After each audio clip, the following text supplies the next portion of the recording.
Assalamualaikum warahmatullahi wabarakatuh. Perkenalkan, nama saya Nur Hamidi Ali dari kelas AK 503. Di sini saya akan mempresentasikan tugas dan UAS untuk mata kuliah manajemen strategik dengan judul Strategi Formulation, Functional, Strategi and Strategic Choice. Yang pertama itu ada pengertian strategi formulation. Strategi formulation adalah proses merumuskan strategi untuk mencapai visi dan misi perusahaan dengan mempertimbangkan kondisi internal dan eksternal organisasi. Yang lalu berikutnya ada tujuan utama. Pertama, menentukan arah jangka panjang perusahaan, lalu menyesuaikan sumber daya dengan peluang pasar, dan yang ketiga, menciptakan keunggulan kompetitif. Kesimpulannya, strategi formulation adalah tahap menentukan mau ke arah mana dan bagaimana caranya. Yang kedua, ada tahapan strategi formulation. Biasanya tahapan ini menggunakan beberapa cara, yaitu analisis SWOT, analisis Porter-Five Force, dan analisis Pestel. Yang pertama itu ada analisis lingkungan eksternal, yaitu mengidentifikasi peluang dan ancaman dari ekonomi, teknologi, regulasi, konsumen, dan persaingan. Yang kedua ada analisis lingkungan internal, itu meliputi identifikasi kekuatan dan kelemahan perusahaan seperti sumber daya manusia, aset, kapabilitas, dan budaya. Lalu langkah berikutnya ada penetapan tujuan jangka panjang. Dengan menetapkan target pertumbuhan, profitabilitas, pangsa pasar, dan ekspansi bisnis. Lalu berikutnya ada penyusunan alternatif strategi. Opsinya itu ada pertumbuhan, diferensiasi, kepemimpinan biaya, dan diversifikasi. Lalu berikutnya ada pemilihan strategi atau strategic choice. Di sini itu memilih strategi terbaik berdasarkan feasibility, suitability, dan acceptability. Berikutnya ada pengertian fungsional strategi. Fungsional strategi adalah strategi yang dirancang pada tingkat departemen atau fungsi untuk mendukung strategi bisnis dari strategi korporasi. Ciri-cirinya itu berfokus pada operasional, spesifik pada divisi tertentu, dan bersifat implementatif. Functional strategi itu menjawab pertanyaan bagaimana divisi menjalankan strategi perusahaan. Ini berikut ada contoh dari functional strategi. Misal dari strategi pemasaran itu memanfaatkan digital marketing untuk jangkauan luas, kemudian lakukan segmentasi pasar untuk target tepat, dan yang terakhir perkuat branding agar dikenal konsumen. Sedangkan dari strategi keuangan itu ada meningkatkan efisiensi biaya operasional, mengkontrol anggaran secara ketat, dan mengoptimalkan struktur modal perusahaan.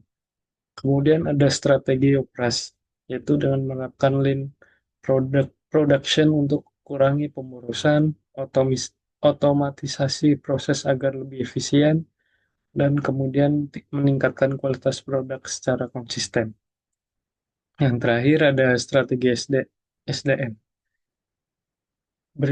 Salah satunya adalah pelatihan untuk tingkatkan kemampuan karyawan, menerapkan sistem reward untuk motivasi, dan merekrut karyawan dari kompetensi dan kebutuhan organisasi. Pengertian strategic choice. Strategic choice adalah proses memilih strategi terbaik dari beberapa alternatif berdasarkan analisis yang telah dilakukan. Faktor yang mempengaruhinya itu ada sumber daya perusahaan, risiko, budaya organisasi, kepentingan stakeholder, dan kondisi pasar. Strategic choice ini menentukan arah utama perusahaan. Lalu berikutnya ada jenis-jenis strategi choice. Yang pertama ada growth strategi yang mana berfokus pada ekspansi pasar dan peningkatan penjualan. Diversifikasi produk untuk jangkauan pasar lebih luas. Berikutnya ada stability strategi, itu mempertahankan posisi pasar saat ini. Itu menjaga kinerja perusahaan tetap stabil. Lalu ada retracement strategi, yaitu pengurangan biaya operasional untuk efisiensi. Dengan melakukan restrukturisasi bisnis agar lebih fokus dan ramping. Kemudian yang keempat ada combination strategi, yaitu gabungan beberapa strategi sesuai kebutuhan. Fleksibilitas menyesuaikan kondisi internal dan eksternal. Kemudian ada kriteria pemilihan strategi. Strategi yang dipilih harus memenuhi tiga strategi utama, yaitu visibility atau kelayakan. Jadi, apakah perusahaan memiliki sumber daya, kemampuan, dan kapasitas untuk menjalankannya. Kemudian ada acceptability, yaitu dapat diterima. Apakah strategi ini dapat diterima oleh stakeholder seperti manajemen, karyawan, investor, dan pelanggan. Berikutnya ada suitability atau kesesuaian. Jadi, apakah strategi sesuai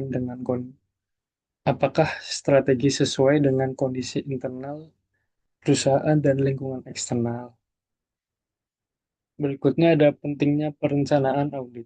Perencanaan audit menjadi dasar untuk mengendalikan risiko audit, mengoptimalkan sumber daya, serta memastikan audit berjalan efektif. Berikutnya ada 8 tahap perencanaan audit. Yang pertama yaitu menetapkan materialitas dan risiko. Itu menentukan batas materialitas dan menilai risiko audit yang dapat diterima serta risiko inherent. Kemudian memahami pengendalian internal, itu mengevaluasi desain dan implementasi pengendalian untuk menilai risiko pengendalian. Yang ketiga ada menilai risiko kecurangan, itu dengan mengidentifikasi potensi kecurangan pelaporan keuangan dan penyalahgunaan aset. Berikutnya ada menyusun rencana audit dengan mengembangkan program audit yang rinci termasuk prosedur, waktu, dan penugasan staf.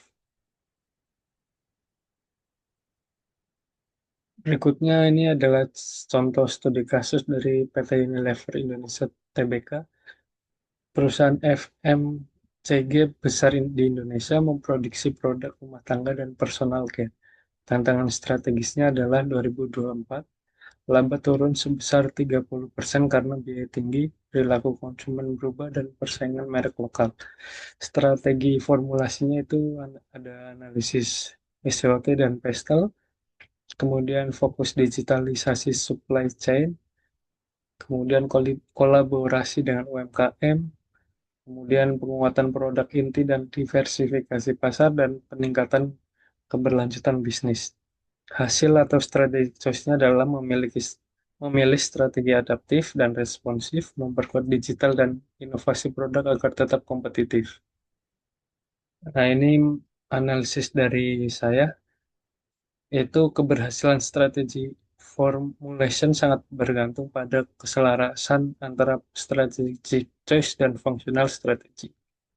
Temuan pentingnya itu ada banyak perusahaan gagal bukan karena salah strategi, melainkan implementasi yang lemah. Kemudian fungsional strategi sering tidak selaras dengan strategi utama perusahaan. Koordinasi antar divisi menjadi faktor kunci keberhasilan strategi. Strategi yang baik harus realistis dan bisa diterjemahkan ke level operasional agar implementasi berjalan efektif. Kesimpulannya, strategi formulation adalah tahap penting dalam manajemen strategi.